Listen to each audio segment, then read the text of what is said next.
Good morning student. स्वागत है आपका आयुष्मान क्लासेस में और आप देख रहे हैं अभिलाषास बायोलॉजी। स्टूडेंट का रिक्वेस्ट आ रहा है कि मैम हिंदी में वीडियो बनाइए, इंग्लिश में टर्मिनोलॉजी समझ में नहीं आ रहा है। वैसे मैं आपको जानकारी के लिए बता दूं कि हिंदी माध्यम तो बढ़िया है। अभी आप इंटरमीडिएट में हो, इंटर बोर्ड का एग्जाम देना है तो हिंदी माध्यम ठीक है, लेकिन आगे जाओगे तो आपको टर्मिनोलॉजी इंग्लिश में जानना जरूरी है, क्योंकि आगे की पढ़ाई इंग्लिश में ही होती है। तो मैं बता रही हूँ, फिर से हिंदी में पढ़ा रही हूँ, इसको टर्मिनोलॉजी भी हिंदी में बताऊंगी, लेकिन मैं आपको सजेस्ट करूंगी कि टर्म्स जो है बायोलॉजी के आप इंग्लिश में उसको पढ़ा करिए, ताकि आगे के लिए आप तैयार हो। तो आज हिंदी माध्यम बच्चों के लिए मैं चैप्टर 1 स्टार्ट कर रही हूँ और चैप्टर 1 जीवों में जनन पढ़ना है। 12th क्लास का जो चैप्टर 1 है वो जीवों में जनन पढ़ना है। तो जीवों में जनन पढ़ने से पहले मैं थोड़ा सा इसका इंट्रोडक्शन देती हूँ कि कैसे हम इसको शुरू करेंगे, क्यों पढ़ना हमें आवश्यक है। तो हम पहले जीव को जानने से पहले हम थोड़ा ब्रह्मांड के बारे में जान लें कि ब्रह्मांड की उत्पत्ति कब हुई थी, ब्रह्मांड पे जीवन कैसे, चूंकि जीवन के बारे में पढ़ना है, हमें लाइफ के बारे में पढ़ना है, तो उसकी उत्पत्ति के बारे में थोड़ी जानना जरूरी है। तो ब्रह्मांड की उत्पत्ति लगभग आज से 20,000 करोड़ वर्ष पूर्व मानी जाती है और ब्रह्मांड पे बिग बैंग के बाद पृथ्वी की उत्पत्ति हुई थी। तो पृथ्वी की उत्पत्ति आज से लगभग 4,500 करोड़ वर्ष पूर्व मानी जाती है। पृथ्वी की उत्पत्ति के लगभग 50 करोड़ वर्ष बाद पृथ्वी पे जीवन संभव हुआ था और पृथ्वी पे जीवन महासागरों में संभव हुआ था, पानी में संभव हुआ था। और पानी में, जल में, महासागर में सबसे पहले एक कोशिकीय जीव बने होंगे और एक कोशिकीय जीव धीरे धीरे बहुकोशिकीय जीव में परिणित हुए होंगे और इस तरीके से बहुत सारे अलग अलग जातियों का निर्माण हुआ होगा। तो इस तरीके से विकास जो आप देख रहे हो कि पहले एक कोशिकीय जीव हुआ, उसके बाद बहुकोशिकीय जीव हुआ, इस तरह के विकास को हम क्रमिक विकास कहते हैं। इसको इवोल्यूशन कहा जाता है इंग्लिश में।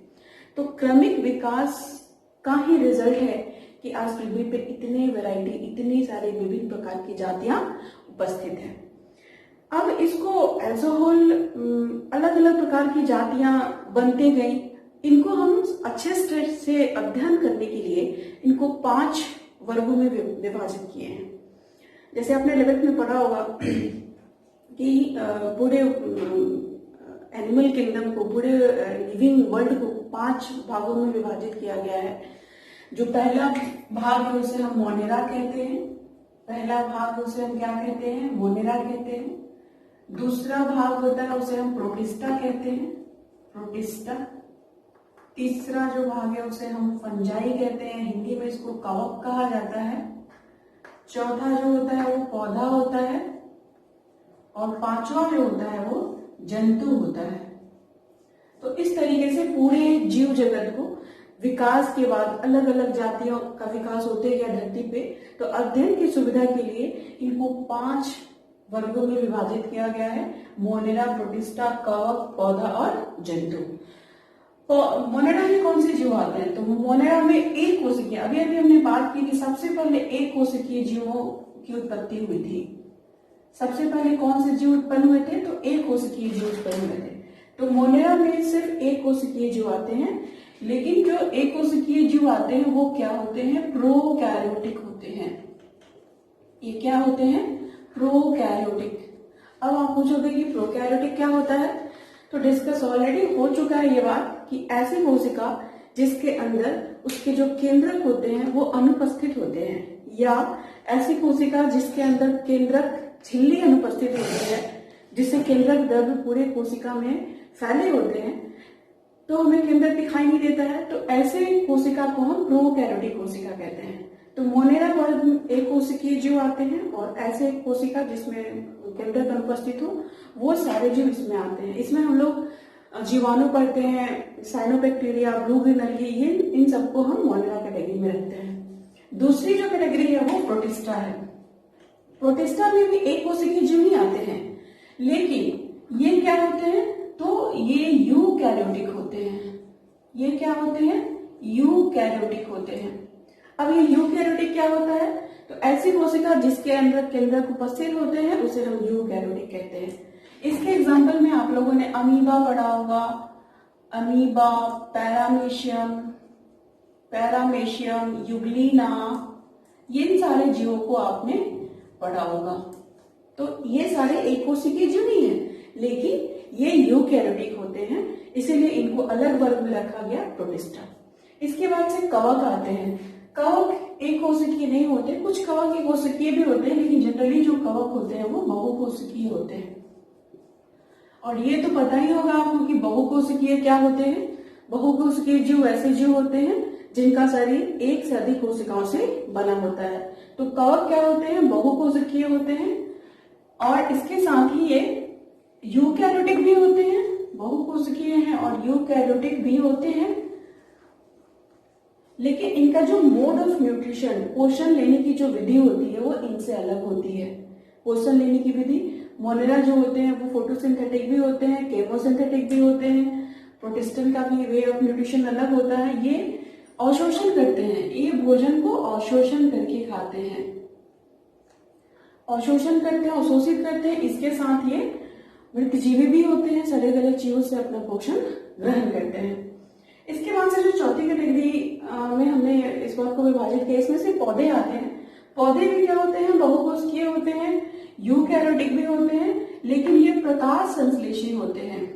ये प्रकाश संश्लेषण के द्वारा अपना भोजन संश्लेषित करते हैं, भोजन ग्रहण करते हैं। तो इनको प्रकाश संश्लेषण के द्वारा ये भोजन ग्रहण करते हैं। तो ये थोड़ा डिफरेंस होता है कवक और पौधा में। इसके साथ जंतु को देखते हैं, तो जंतु भी क्या होते हैं, बहुकोशिकीय होते हैं, लेकिन ये प्रकाश संश्लेषी नहीं होते हैं। ये परजीवी होते हैं, परपोषी होते हैं। परपोषी का मतलब कि अपने पोषण के लिए दूसरे जीव पर निर्भर रहते हैं। और जो पौधा होते हैं वो क्या होते हैं, स्वपोषी होते हैं। तो इनको पोषण के आधार पर पाने लिए, ये तो बहुकोशिकीय, तीनों कवक, पौधा और जंतु बहुकोशिकीय भी होते हैं, यूकैरियोटिक भी होते हैं, लेकिन पोषण के आधार पे इन तीनों को अलग अलग वर्गों में रखा गया। तो इस तरीके से पूरे जो सजीव जगत है उसको 5 वर्गों में विभाजित किया गया। और कैसे आप देख रहे हो, ये पहले एककोशिकीय जीव आए जो प्रोकैरियोटिक थे, फिर एककोशिकीय जीव आए होंगे जो यूकैरियोटिक होंगे, फिर बहुकोशिकीय जीव आए होंगे जो अवशोषण करके भोजन ग्रहण करते होंगे, मृतजीवी होंगे, फिर बहुकोशिकीय पौधे आए जो प्रकाश संश्लेषण के द्वारा भोजन ग्रहण करते हैं, फिर जंतु आए होंगे जो प्रकाश संश्लेषण नहीं करते हैं, अपने पोषण के लिए दूसरे पे निर्भर रहते हैं। तो ये पूरा जो आप देख रहे हो, इसी को हम क्रमिक विकास कहते हैं। इसी को हम क्या कहते हैं, क्रमिक विकास और इवोल्यूशन, इवोल्यूशन कहते हैं।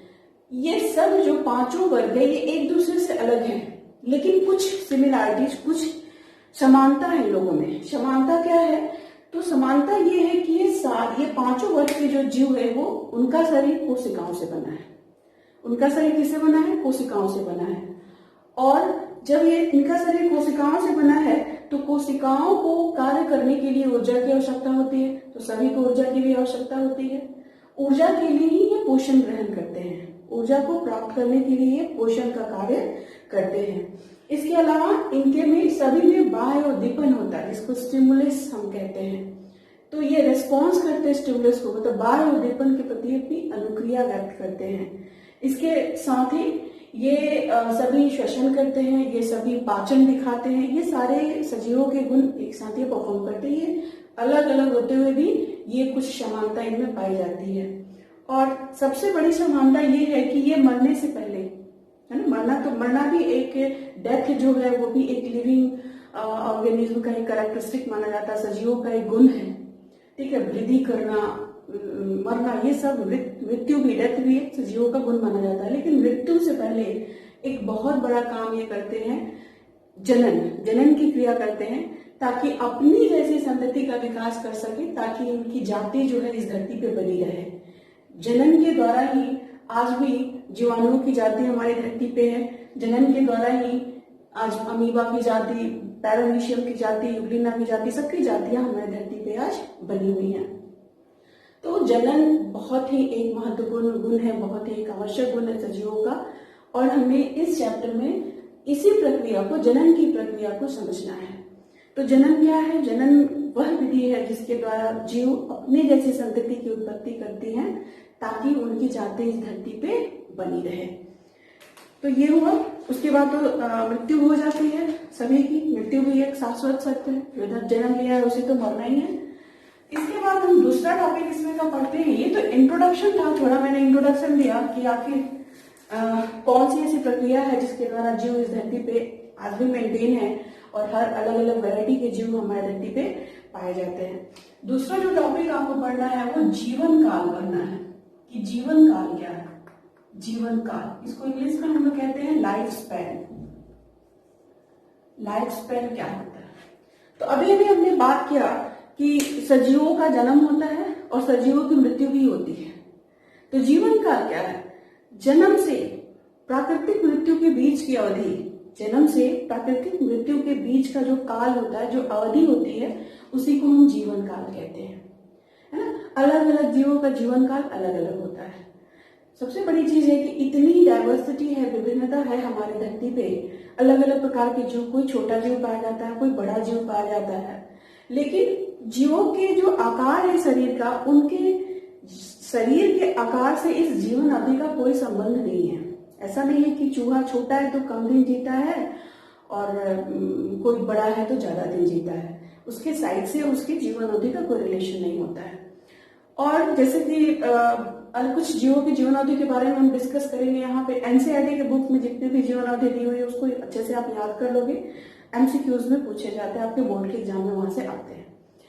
जैसे कुछ जीवों की जीवन अवधि कुछ मिनटों से कुछ घंटों तक भी हो सकती है और कुछ जीवों की जीवन अवधि हजारों सालों तक भी हो सकती है। तो जैसे हम बढ़ते हैं जीवाणुओं के बारे में, अभी हमने बात की, तो जीवाणु कितने देर तक जीता है? जीवाणु अपना जो अपनी जनसंख्या जनन के द्वारा बढ़ाता है और जनन करने से क्या सेल डिवीजन करके, कोशिका का विभाजन करके अपनी जनसंख्या बढ़ाता है। तो उसकी जीवन अवधि क्या होगी?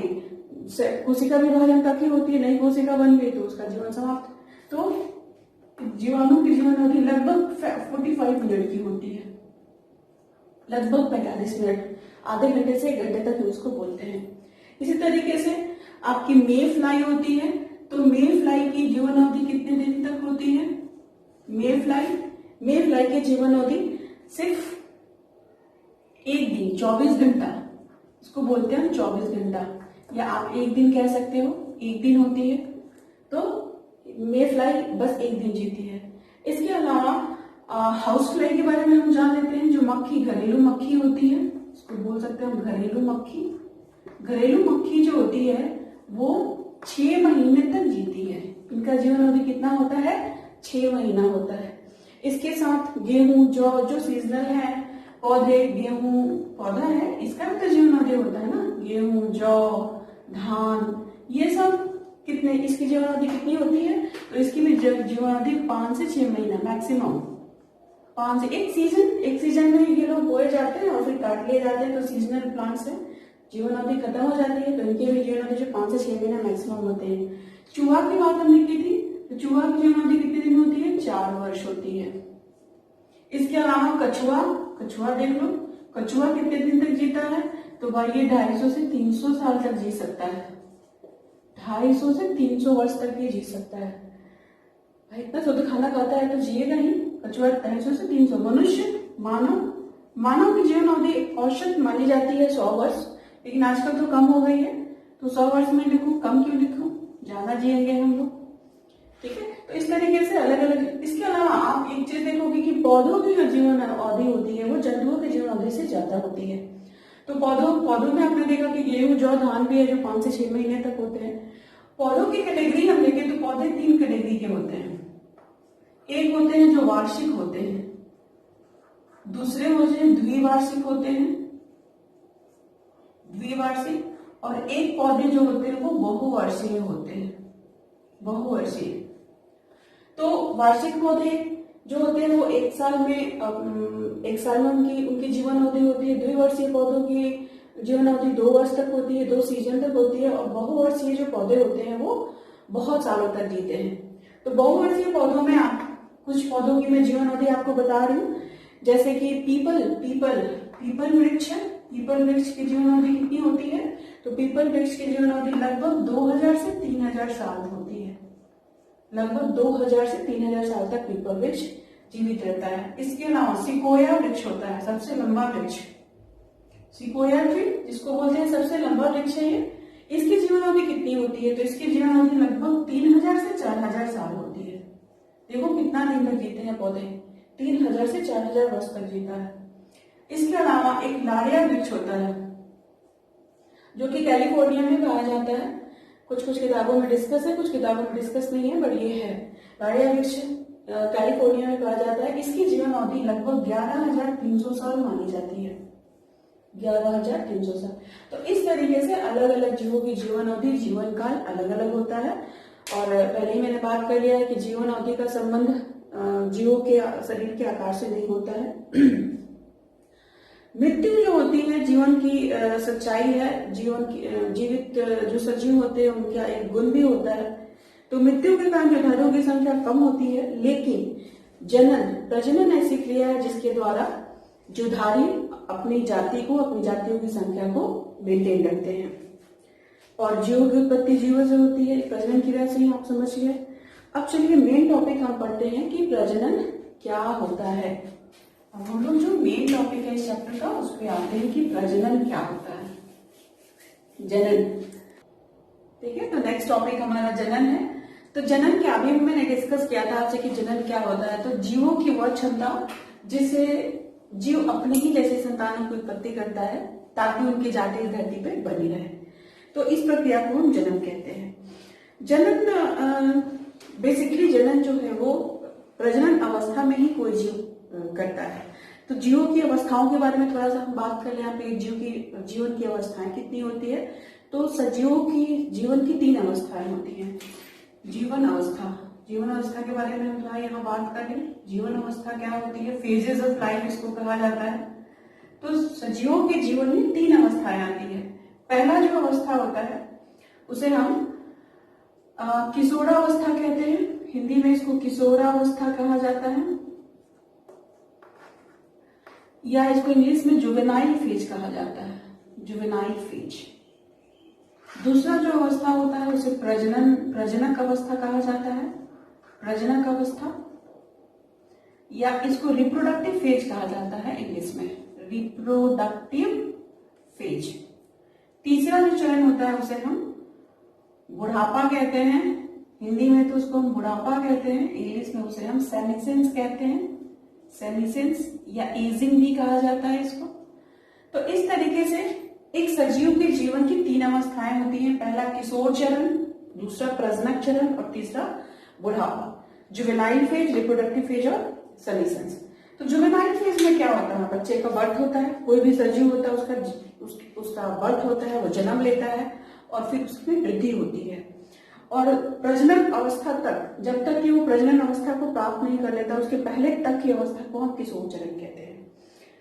जब जीव के शरीर में शारीरिक परिवर्तन होने लगते हैं, पौधों में अलग होता है, जंतुओं में अलग होता है। पौधों में जब पुष्पन शुरू हो जाती है तो उसका प्रजनन चरण शुरू हो जाता है, और जंतुओं में उनके शारीरिक जो लैंगिक परिवर्तन होने लगते हैं शरीरों में, जिसको हम सेकेंडरी सेक्सुअल कैरेक्टर कहते हैं। जैसे लड़कों में अलग होता है, लड़कियों में अलग होता है।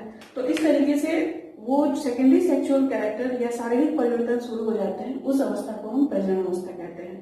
और प्रजनन अवस्था में ही सजीव प्रजनन कर सकता है और अपने जैसे जीवों की उत्पत्ति कर सकता है।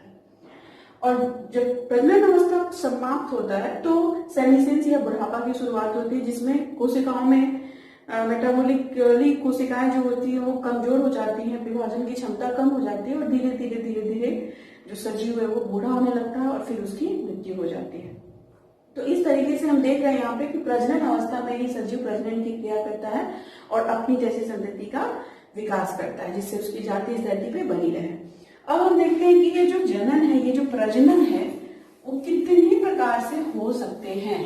तो तीसरा चौथा टॉपिक, जो चौथा टॉपिक है आपका, वो प्रकार, जनन के प्रकार है, जनन के प्रकार। तो जनन के प्रकार में हम देखें कि जनन 2 प्रकार से होता है। एक जो होता है वो क्या होता है? लैंगिक जनन होता है, एक होता है लैंगिक जनन, और दूसरा जो होता है वो अलैंगिक जनन होता है, अलैंगिक जनन। ठीक है, एक लैंगिक जनन और दूसरा अलैंगिक जनन। तो लैंगिक जनन क्या होता है? जीवों के प्रजनन अवस्था में अभी अभी हमने बात की कि जब शारीरिक परिवर्तन होते हैं तो शारीरिक परिवर्तन के बाद युग्मकों का निर्माण शुरू हो जाता है, और युग्मकों के संलयन से जब लैंगिक परिवर्तन, लैंगिक जनन, युग्मकों के संलयन को ही हम क्या कहते हैं, लैंगिक जनन कहते हैं। और जो अलैंगिक जनन होता है इसमें कोई युग्मकों का संलयन नहीं होता है, ये शरीर के अंग से ही नए जीव की उत्पत्ति हो जाती है।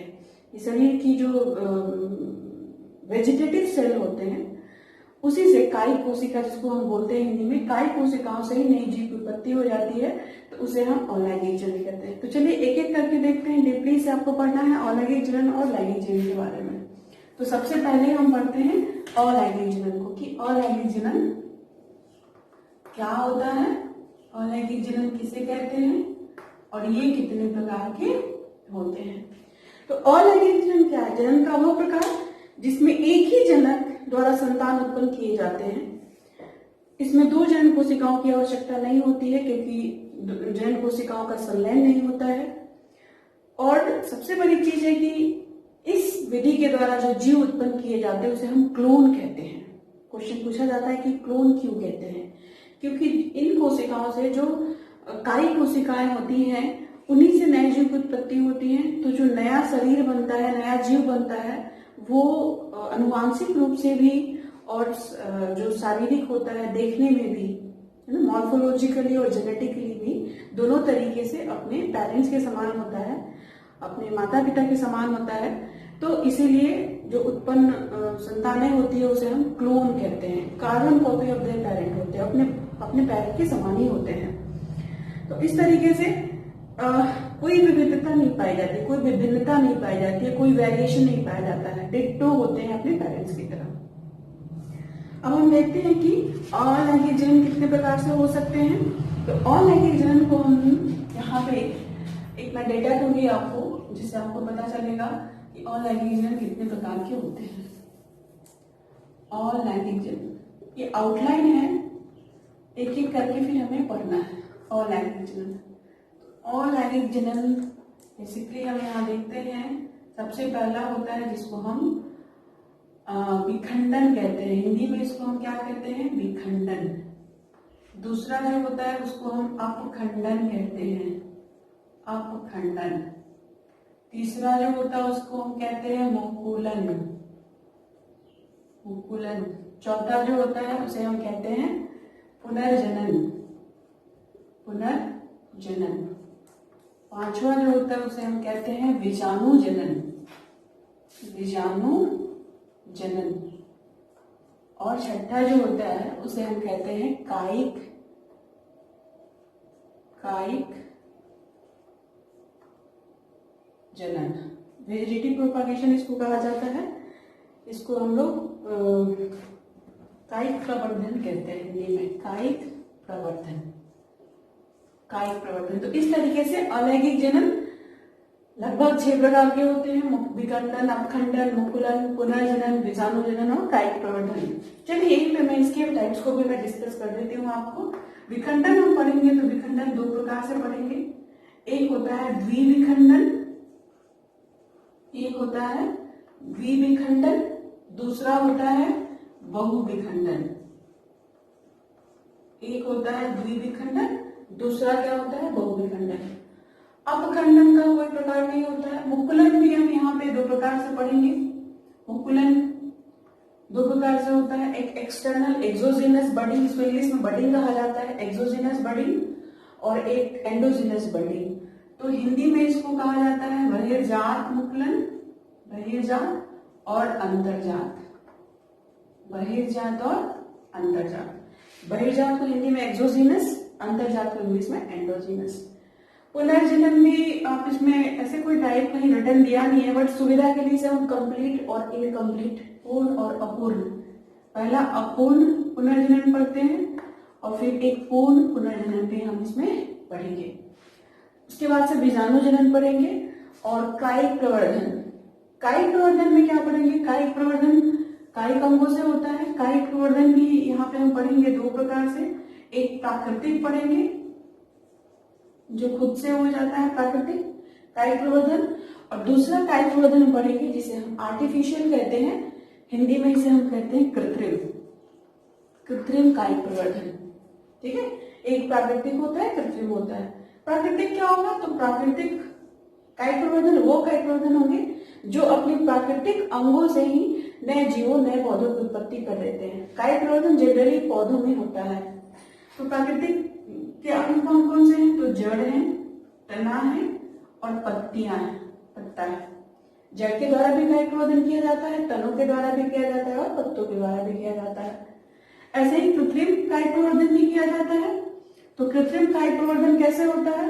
तो कटिंग, कर्तन के द्वारा भी किया जाता है, दाब लगाते हैं जिसे हम लेयरिंग कहते हैं, है ना, ग्राफ्टिंग भी करते हैं, कटिंग भी करते हैं और सूक्ष्म प्रवर्धन भी करते हैं। सूक्ष्म प्रवर्धन को इंग्लिश में हम लोगों ने सूक्ष्म प्रवर्धन को इंग्लिश में माइक्रो प्रोपागेशन कहा जाता है। माइक्रो प्रोपागेशन, ठीक है, माइक्रो प्रोपागेशन। तो इस तरीके से इतनी प्रकार से अलैंगिक जड़ हमें पढ़ने हैं और एक एक करके सबको अच्छे से पढ़ना है। इसको आप तो पढ़े होंगे, स्क्रीनशॉट ले लीजिएगा या फिर नोट कर लोगे आप लोग इसको। आउटलाइन इजी होता है याद करना, आउटलाइन से बहुत जल्दी ग्रैब कर लेते हो चीजों को आप लोग। अब चलते हम लोग इसको एक एक करके पढ़ते हैं। सबसे पहले हमें पढ़ना है विखंडन, जिसको हम क्या कहते हैं? इंग्लिश में फीजन कहते हैं, विखंडन। सबसे पहला जो प्रकार है इसे हम कहते हैं विखंडन। विखंडन, विखंडन नाम से ही पता चलता खंडित हो जाता होगा। विखंडन मतलब खंडित हो जाना, किसका? कोशिकाओं का खंडन हो जाना। तो विखंडन भी दो प्रकार से हम यहाँ पढ़ेंगे। एक पढ़ेंगे द्विखंडन, विखंडन, और दूसरा पढ़ेंगे बहुविखंडन, बहुविखंडन। इंग्लिश में इसको बाइनरी फिजन कहते हैं, इसको मल्टीपल फिजन कहते हैं। बाइनरी फिजन में क्या होता है? बाइनरी फिजन में एक कोशिका माइटोटिकली डिवाइड होती है। एक कोशिका माइटोटिकली, माइटोसिस समसूत्री विभाजन के द्वारा विभाजित होती है और अपने जैसी दो कोशिकाओं का निर्माण करती है। अपने जैसी दो कोशिकाओं का निर्माण करती है, इसी को हम कहते हैं बाइनरी फिजन। क्योंकि एक कोशिका से दो कोशिका का निर्माण हो रहा है, इसीलिए इसको बाइनरी यानी कि द्विखंडन कहा जाता है। इसमें क्या होता है कि जो मदर बॉडी, ये मदर और ये डॉटर सेल, ये मदर सेल इसको कहा जाता है, मातृ कोशिका हिंदी में कहा जाता है, और ये जो दोनों है वो डॉटर सेल इसको कहा जाता है। डॉटर सेल को हम लोग हिंदी में पुत्री कोशिका कहते हैं। ठीक है, तो मदर सेल जिस आकार की होती है, जिस शेप की होती है, जिस साइज की होती है, डॉटर सेल्स भी सेम शेप एंड साइज के होते हैं, तो इसको हम द्विखंडन कहते हैं। द्विविखंडन अमीबा में भी होता है। द्विविखंडन एक्चुअली बॉडी पे डिपेंड करता है। बहुत सारे जो जीव होते हैं उनकी जो प्लेन ऑफ बॉडी वो डिफरेंट डिफरेंट होती है। जनरली एक कोशिका के जीव में पाई जाती है, प्रोटोजोन्स में पाई जाती है, लेकिन प्लेन ऑफ डिवीजन शरीर का अलग अलग होता है, जिसकी वजह से अलग अलग प्रकार के बाइनरी फिजन भी हमें देखने को मिलते हैं। जैसे अमीबा का शरीर अनियमित होता है तो अनियमित विखंडन उसमें होता है। पैरामीशियम का शरीर लंबवत होता है, लॉन्गिट्यूडनल। नहीं, पैरामीशियम में तो ट्रांसवर्स सेक्शन ही होता है। यूग्लिना में लंबवत होता है, इसको लॉन्गिट्यूडनल बाइनरी फिजन कहते हैं। तो इस तरीके से प्लेन ऑफ बॉडी अलग अलग है, लेकिन डिवीजन यहाँ इक्वली होता है। माइटोटिकली यानी कि समसूत्री विभाजन के द्वारा कोशिकाएं विभाजित होती हैं और अपनी जैसे दो डॉटर सेल्स का निर्माण करती हैं, तो इसे हम कहते हैं द्विखंडन। अब नेक्स्ट पढ़ते हैं बहुविखंडन। बहु नाम से ही पता चलता, मल्टी यानी कि ज्यादा, यानी एक ही बार में बहुत सारे कोशिकाएं, बहुत सारे जीवों का निर्माण हो जाता होगा। इसे हम समझ लेते हैं अमीबा। अमीबा भी अनकंडीशनल सिचुएशन में, इसको बोलेंगे हम लोग जब परिस्थिति अनुकूल ना हो, विपरीत परिस्थिति में, जब परिस्थिति इनके अनुकूल नहीं होती है तो ये बहुविखंडन दिखाते हैं। द्विविखंडन नॉर्मल कंडीशन जो होता है उसमें आपका द्विविखंडन को दिखाते हैं, लेकिन जब एबनॉर्मल कंडीशन होता है, जब परिस्थिति विपरीत होती है, उनके अनुकूल नहीं होती है, उस कंडीशन में ये बहुविखंडन दिखाते हैं। और बहुविखंडन दिखाने के लिए क्या करते हैं? तो ये अमीबा का शरीर है, अमीबा है, और ये क्या करते हैं? अपने ऊपर सिस्ट का फॉर्मेशन कर लेते हैं। सिस्ट को हिंदी में हम पूटी कहते हैं। अपने शरीर के ऊपर, कोशिका के ऊपर पूटी का निर्माण करते हैं और इस प्रक्रिया को पुटिभवन या इंसेस्टमेंट कहा जाता है। अमीबा विपरीत परिस्थिति में अपने शरीर को सुरक्षित रखने के लिए अपने शरीर के ऊपर पुटी का निर्माण कर लेते हैं। इस प्रक्रिया को पुटिभवन या इंसेस्टमेंट कहा जाता है। और जब पुटी का निर्माण, ये पुटी काफी मजबूत होते हैं, ये सिस्ट काफी मजबूत होते हैं, किसी भी ऑर्गेनिक सॉल्वेंट से नहीं गलते हैं, पानी से नहीं गलते हैं। और इसके अंदर लेकिन उनके केंद्रक का विभाजन लगातार माइटोटिकली होते रहता है। अब केंद्रक विभाजित हो रहे हैं, पुटी ऊपर बना हुआ है। पुटी बनने से क्या होता है कि वातावरण से संपर्क इसका हट जाता है, तो बाहर में अगर परिस्थिति विपरीत है उससे उसके शरीर को कोई फर्क नहीं पड़ता है। और लगातार केंद्रक विभाजित होते रहते हैं, विभाजित होते होते अंदर में बहुत सारे अमीबुली का निर्माण कर लेते हैं। इसको हम क्या कहते हैं? अमीबुली या स्यूडोपोडियोस्पोर भी कहा जाता है। ये अमीबुली जब पूरे भर जाते हैं कोशिका के अंदर और बाहर का वातावरण इनके अनुकूल हो जाते हैं, तो ये सिस्ट इजिली पानी से भी गल जाते हैं, ब्रेक हो जाते हैं और ये सिस्ट से सारे जो केंद्रक हैं ये बाहर चले आते हैं। एंड हर एक केंद्रक जो होता है, हर एक अमीबुली जो होते हैं वो विकसित हो जाते हैं और अमीबुली विकसित होकर अमीबा के रूप में परिणित हो जाते हैं। तो इसमें आप देख रहे हो कि एक बार में बहुत सारे अमीबुली, बहुत सारे अमीबा का निर्माण हो जा रहा है, इसीलिए इस प्रक्रिया को बहुविखंडन कहते हैं। हमारे अंदर मलेरिया रोग होता है और किसकी वजह से होता है? तो प्लाज्मोडियम की वजह से होता है। प्लाज्मोडियम एक प्रोटोजोआ है। फीजन जो है, विखंडन जनरली प्रोटोजोआ समूह के जीवों में पाया जाता है। तो प्लाज्मोडियम प्रोटोजोआ है जो मादा एनोफिलीज की लार्वा में पाई जाती है और जब हमें मादा एनोफिलीज मच्छर काटती है तो हमारे शरीर में वो आता है और मलेरिया रोग उत्पन्न करता है। तो हमारे शरीर में भी वो स्पोरोजोइट अवस्था में आता है और मल्टीपल फ्यूजन करने के बाद ही हमारे शरीर में अपनी संख्या को बढ़ाता है और हमारे हीमोग्लोबिन को तोड़ना शुरू करता है। तो प्लाज्मोडियम में भी बहुविखंडन देखने को मिलता है, अमीबा में भी बहुविखंडन देखने को मिलता है। तो इस तरीके से बहुविखंडन हो गया। अब नेक्स्ट हम पढ़ लेते हैं मुकुलन। मुकुलन देख लेते हैं कि क्या होता है। बहुविखंडन, ये विखंडन आप समझ गया हो। इसके बाद से देखते हैं मुकुलन। दूसरा जो होता है वो मुकुलन पढ़ लेते हैं। मुकुलन को इंग्लिश में हम बडिंग कहते हैं। बडिंग क्या कहते हैं? बडिंग। तो मुकुलन में क्या होता है? मुकुल, बड क्या होता है? बड जनरली इसमें क्या होता है? इसमें अभी हमने आकलन में बताया था कि दो तरह से पढ़ेंगे हम, एक बहिर्जात मुकुलन पढ़ेंगे और एक अंतर्जात मुकुलन पढ़ेंगे। तो पहला इसमें हम लोग देख लेते हैं बहिर्जात मुकुलन कैसे होता है। तो बहिर्जात जो मुकुलन है जिसको एक्सोजीनस बडिंग कहा जाता है, बहिर्जात मुकुलन को इंग्लिश में एक्सोजीनस बडिंग या एक्सटर्नल बडिंग भी आप कह सकते हो। तो बहिर्जात मुकुलन में शरीर की बाहरी लेयर में एक आउटग्रोथ क्रिएट होता है। शरीर के बाहरी लेयर से, बाहरी जो अस्तर होता है शरीर के, उस पर एक उभार उत्पन्न होता है। वो उभार पोषण ग्रहण करता है उसी शरीर से और अपने अंगों का निर्माण करता है। और जैसे उसके सारे अंगों का निर्माण हो जाता है वो मदर बॉडी से डिटैच हो जाता है, अलग हो जाता है और पूर्ण जीव के रूप में विकसित हो जाता है। तो इस प्रकार के मुकुलन को हम बहिर्जात मुकुलन कहते हैं। आपने हाइड्रा में देखा होगा मुकुलन टैंक में। आज मैं ईस्ट में आपको मुकुलन दिखाती हूँ कि मुकुलन कैसे होता है। ईस्ट क्या है? तो ईस्ट भी एक कवक है, लेकिन ये एक कोशिकीय कवक होता है। तो इसमें हम लोग बहिर्जात मुकुलन देखते हैं कि कैसे होता है। ईस्ट क्या करता है कि अपने शरीर के ऊपर एक उभार उत्पन्न करता है, तब तक इसका न्यूक्लियस भी डिवाइड होते रहता है। ये उभार बड़ा होता है, इसका न्यूक्लियस भी डिवाइड हुआ और फिर ये मदर बॉडी से डिटैच होकर ये फ्रेश ईस्ट का निर्माण कर लेता है। ये ईस्ट बन गया। ठीक है, तो आप इसमें देख रहे हो कोई कोशिका विभाजन नहीं हुआ। आपको लग रहा होगा कि तो बिल्कुल फ्यूजन की तरह ही हो रहा है, लेकिन फ्यूजन में मैंने कहा था कि मदर बॉडी जो होता है, मदर सेल जो होता है वो डॉटर सेल के इक्वल होता है। डॉटर सेल्स भी एक डिट्टो मदर सेल के साइज और शेप की ही होगी, लेकिन यहाँ पे जो मदर बॉडी है, मदर बॉडी जो होता है वो बड़ा होता है, बट डॉटर बॉडी जो होते हैं वो छोटे होते हैं, उनके साइज डिफरेंट होता है। तो मुकुलन और फ्यूजन में ये डिफरेंस देखने को मिलता है। इसके अलावा आपने हाइड्रा में देखा होगा, हाइड्रा में भी क्या होता है, एक्सटर्नल लेयर पे आउटग्रोथ क्रिएट होता है, बॉडी बड़ा होता है, विकसित होता है और फिर जब पूर्ण विकसित हो जाता है तो मदर बॉडी से डिटैच होके और अपने स्वतंत्र रूप से अपने जीवन को व्यतीत करता है। दूसरा हम देख लेते हैं अंतर्जात मुकुलन। अंतर्जात मुकुलन, अंतर्जात मुकुलन को हम हिंदी इंग्लिश में एक एंडोजीनस बडिंग कहते हैं। एंडोजीनस बडिंग क्या होता है? तो इस काइफा में देखने को मिलता है, जितने भी स्पॉन्जेज होते हैं उसमें ये देखने को मिलता है। ये जो बड बाहरी परत पे जो बना, ये जो बड बाहरी परत पे बना, ये जो बड होता है अंतर्जात मुकुलन में, ये शरीर के अंदर बनता है। आप देख लो,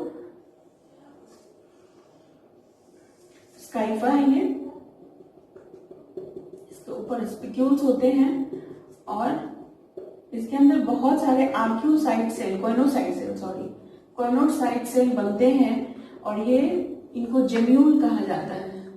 जेम्यूल, कोइनोसाइट सेल को जेम्यूल कहा जाता है। जेम्यूल क्या है? बर्ड है। जेम्यूल भी एक कली है, बडी कहा जाता है, लेकिन इंटरनल बर्ड है। इंटरनल बर्ड को हम क्या कहते हैं? जेम्यूल कहते हैं। और ये जेम्यूल फिर विकसित होता है, समय आने पर विकसित होकर नए पौधे, नए जीव के रूप में विकसित हो जाता है। तो इस तरीके से अंतर्जात मुकुलन भी होता है। किसमें? इसको मैंने किसको बताया? स्काइफा में। स्काइफा में एक्सटर्नल बडिंग भी होती है और इंटरनल बडिंग भी होती है। तो ये हो गया आपका बडिंग। नेक्स्ट जो हम लोग पढ़ेंगे वो हो गया अपखंडन। अपखंडन देख लेते हैं कि अपखंडन कैसे होता है। तीसरा जो है जिसे हम इंग्लिश में कहते हैं अपखंडन, और इंग्लिश हिंदी में अपखंडन कहते हैं और इंग्लिश में इसको फ्रेगमेंटेशन कहते हैं। फ्रेगमेंटेशन क्या होता है? फ्रेगमेंट मतलब खंडित होना शरीर का। ये कहाँ होता है? आपने देखा जो विखंडन था वो एकोशिकीय जीव में हो रहा था, लेकिन अपखंडन बहुकोशिकीय जीव में होता है। और कौन से बहुकोशिकीय जीव? जिनका शरीर सरल बहुकोशिकीय जीव होता है और शरीर में भी अंगों का निर्माण नहीं रहता, अविभेदित इसको बोलते हैं, अनडिफरेंशिएटेड बॉडी। शरीर अभी विभेदित नहीं है, अभी इसके अंदर अंगों का निर्माण नहीं हुआ। तो कौन सा जीव है? स्पाइरोगैरा। स्पाइरोगैरा का जो शरीर होता है वो सिंपल होता है, मल्टी सेलुलर होता है बट सिंपल होता है, अभी इसके अंदर अंगों का निर्माण नहीं हुआ रहता है। जब ये मैच्योर होता है और कंप्लीटली मैच्योर हो जाता है तो अपने शरीर को डिफरेंट फ्रैगमेंट्स में डिवाइड कर लेता है। दो सेल के जो सेल प्लेट होते हैं, सेल प्लेट से अपने आप को डिवाइड कर लेता है और हर सेल प्लेट जो होता है वो नए स्पाइरोगैरा के रूप में विकसित हो जाते हैं अपने आप को। जितना खंड बटेगा उतना स्पाइरोगैरा बन जाएगा। तो ये है स्पाइरोगैरा। स्पाइरोगैरा ये कहा था? बहुकोशिकीय जीव में होता था, सरल बहुकोशिकीय जीव जिसका शरीर अविभेदित है, अभी अंगों का निर्माण नहीं हुआ, तो इसे हम कहते हैं अपखंडन। चौथा हम लोग देख लेते हैं कि चौथा क्या होता है। जो फोर्थ है उसे हम पुनर्जनन पढ़े थे कि पुनर्जनन। चौथा पुनर्जनन। पुनर्जनन को इंग्लिश में हम रीजनरेशन कहते हैं। क्या कहते हैं? रीजेनरेशन। रीजनरेशन क्या होता है? फिर से जन्म लेना? नहीं। इसमें क्या होता है कि जो सेल होते हैं, इसमें एबिलिटी होती है कि अपने ये जीव अपने खोए हुए अंगों से पूरे शरीर का निर्माण कर लेते हैं। तो कुछ कुछ जीव ऐसे होते हैं जो अपने खोए हुए अंगों से अंगों का निर्माण करते हैं, और कुछ जीवों में काबिलियत होती है, एबिलिटी होती है, योग्यता होती है कि अपने खोए हुए अंगों से पूरे शरीर का भी निर्माण कर लेते हैं। इसीलिए इसको हमने दो हेड में पढ़ेंगे हम लोग, एक पूर्ण पुनर्जनन, एक अपूर्ण पुनर्जनन। अपूर्ण पुनर्जनन किसमें होगा? जैसे छिपकली, हमारे घरेलू जो छिपकली पाई जाती है, आप जानते हो, पूंछ, उनकी पूंछें डिस्कार्ड हो जाती है, फिर नई पूंछें आ जाती है। हमारे लीवर में होती है, हमारे बाल में होती है, हमारे नाखून में होती है। तो इसको हम लोग अपूर्ण पुनर्जनन कहते हैं, जिसमें अंग से सिर्फ अंग उगाए जा सकते हैं, अंगों से पूरे शरीर का निर्माण नहीं होता है। और एक पूर्ण पुनर्जनन होता है जिसमें शरीर के कटे हुए अंग से पूरे शरीर का निर्माण हो सकता है। और ये सबसे ज्यादा एक जो है प्लेनेरिया, उसमें दिखाई देती है। तो प्लेनेरिया जो होता है जनरली उसको आप इस तरीके से उसको फिगर बनाते हैं।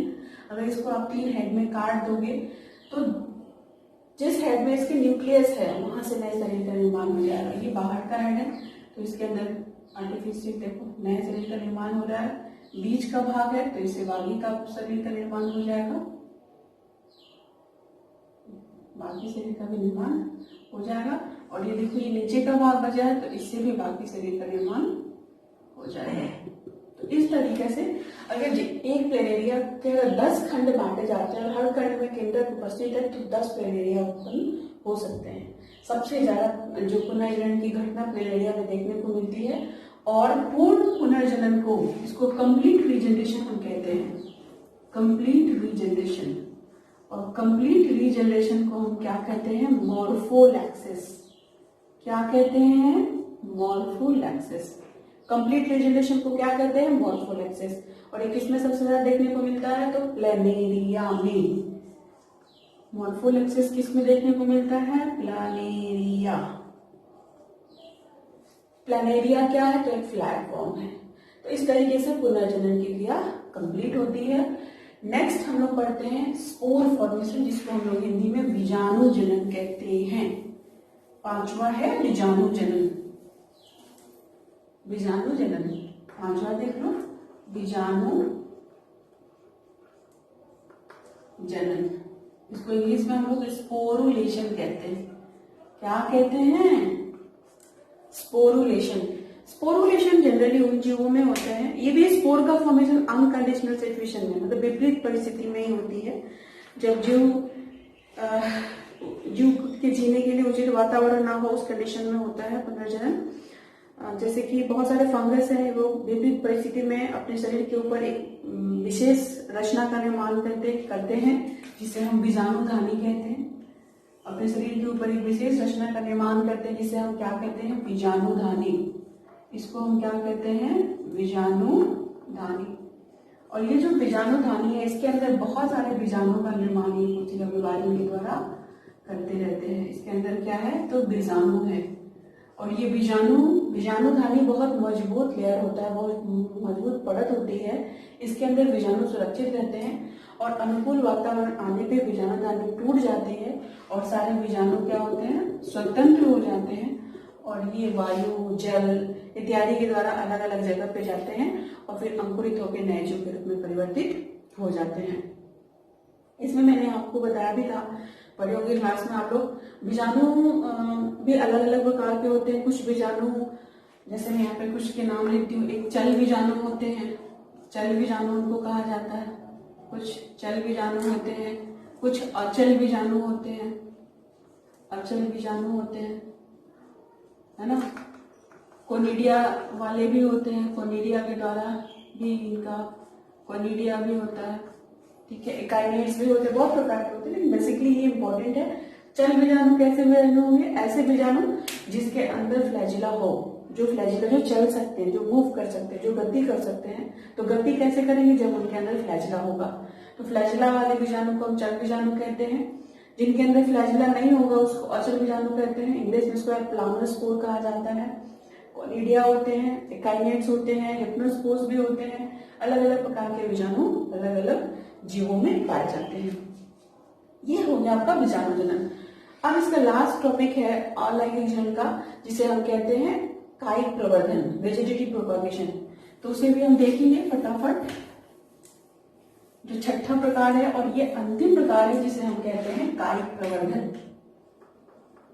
कायिक प्रवर्धन,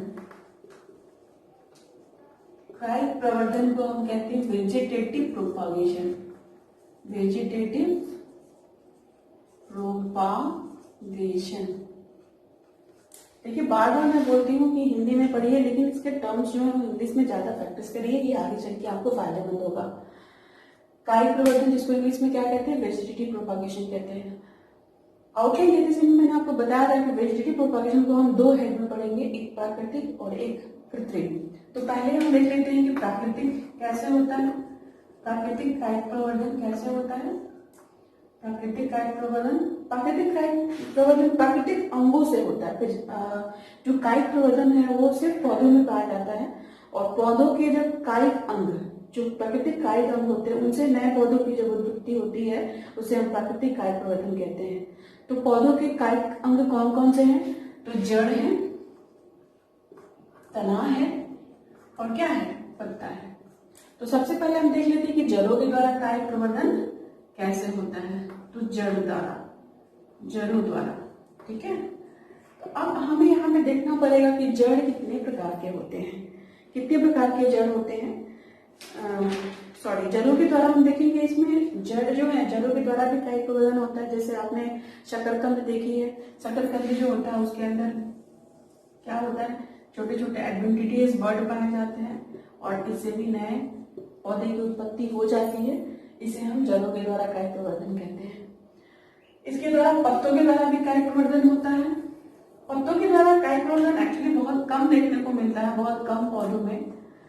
लेकिन एक पौधा है जिसे हम ब्रायोफिलम कहते हैं। क्या है? ब्रायोफिलम, इसे हम कहते हैं ब्रायोफिलम। तो ब्रायोफिलम की जो पत्तियां होती है वो काफी अपने तरफ इसको पत्थर चूड़ या पत्थर चट्टा भी कहा जाता है। पत्तियां काफी मोटी होती है, गद्देदार होती है और काफी इसका औषधीय गुण होता है इसमें। तो लोग अपने घरों में रखते हैं। इसकी पत्ती देखो लगभग ऐसी होती है।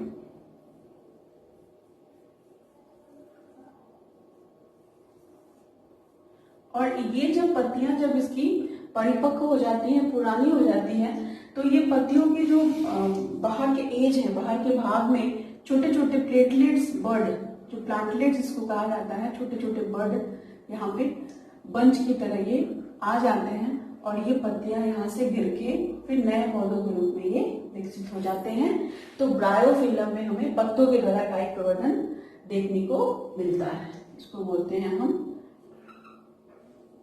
पौधा, कली बोल सकते हैं, कली भी बोल सकते हैं, छोटा पौधा इसको प्लांटलेट्स कहते हैं, बोल सकते हैं। उससे नए पौधे की उत्पत्ति होती है। तो पत्तों के द्वारा हो गया कायिक प्रवर्धन। सबसे इंपॉर्टेंट हमें पढ़ना है तनों के द्वारा। तनों के द्वारा कायिक प्रवर्धन काफी होता है और अलग अलग प्रकार के भी पाए जाते हैं। तना में देख लेते हैं हम लोग। तना जो है, तना जनरली, तना के बारे में कंसेप्ट हमारे दिमाग में रहता है कि जो पृथ्वी के ऊपर, पौधे का ऐसा भाग जो पृथ्वी के ऊपर है पाया जाता है उसे हम तना कहते हैं। लेकिन कुछ तना हमारे भूमि के अंदर भी पाया जाता है, उसे हम भूमिगत तना कहते हैं। तो तने को हम 3 कैटेगरी में डिवाइड करेंगे। तने को यहाँ हम 3 कैटेगरी में डिवाइड करेंगे। एक है जिसको हम भूमिगत तना कहते हैं, भूमिगत तना। दूसरा जो है उसे हम वायवीय तना कहते हैं।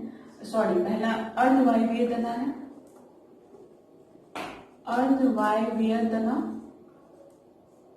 और तीसरा जो होता है वो वायवीय होता है। ठीक है, भूमिगत तना, अर्धवायवीय तना और वायवीय तना। भूमिगत तना देख लेते हैं कि भूमिगत तना कितने प्रकार के होते हैं। तो भूमिगत तना को भी हम 4 प्रकार से पढ़ेंगे। यहाँ से बहुत सारे एमसीक्यू पूछे जाते हैं, इसलिए आप लोग इसको ध्यान से देख लोगे।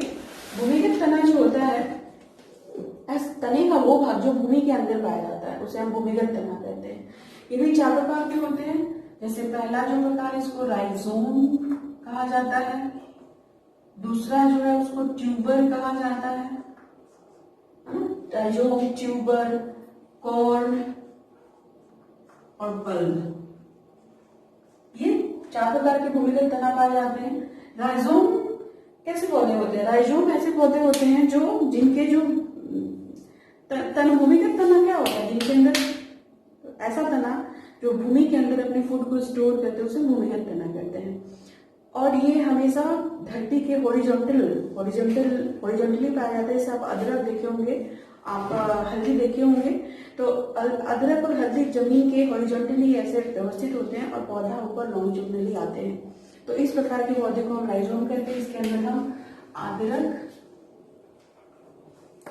हल्दी इत्यादि बढ़ते हैं। ट्यूबर में हम लोग आलू बढ़ते हैं।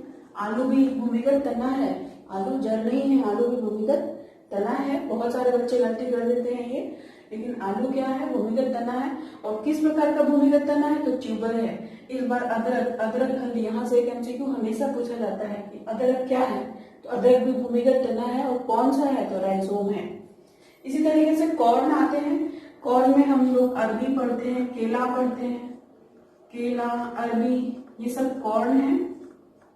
और बल्ब क्या है? तो प्याज, लहसुन आप पढ़ते हो, प्याज, लहसुन भूमिगत तना होते हैं। तो इसके ऑब्जेक्टिव्स बहुत सारे पूछे जाते हैं, इसलिए आप एग्जाम्पल जरूर याद कर लोगे। अब चलते हैं कि अर्धवायवीय तना कितने प्रकार के होते हैं। तो अर्धवायवीय तना भी 4 प्रकार के होते हैं। अर्धवायवीय तना भी 4 प्रकार के होते हैं। सबसे पहले को हम ऊपरी भूस्तरी कहते हैं। ऊपरी भूस्तरी, इंग्लिश में इसको रनर्स कहा जाता है। जो टिपिकल हिंदी है ये थोड़ा, इसको इंग्लिश में रनर्स कहा जाता है। मैं इंग्लिश हिंदी दोनों मिला के पढ़ाती हूँ ताकि आपको प्रॉब्लम ना हो। इंग्लिश टर्मिनोलॉजी ज्यादा इंपॉर्टेंट है आपके लिए। ऊपरी भूस्तरी को रनर्स कहते हैं। एक अर्ध भूस्तरी होता है, अर्ध भूस्तरी होता है जिसको हम शॉकर कहते हैं, इंग्लिश में शॉकर कहते हैं। तीसरा जो होता है वो भूस्तारिक होता है, इसको हिंदी में भूस्तारिक कहते हैं और इंग्लिश में इसको ऑफसेट कहा जाता है, ऑफसेट। और जो चौथा होता है वो स्टॉलन होता है। स्टॉलन को हम लोग भूस्तरी कहते हैं, भूस्तरी। इंग्लिश में इसको स्टॉलन कहा जाता है। अब देख लीजिए रनर्स क्या होते हैं। रनर्स जिनको हम लोगों ने हिंदी में ऊपरी भूस्तरी कहा।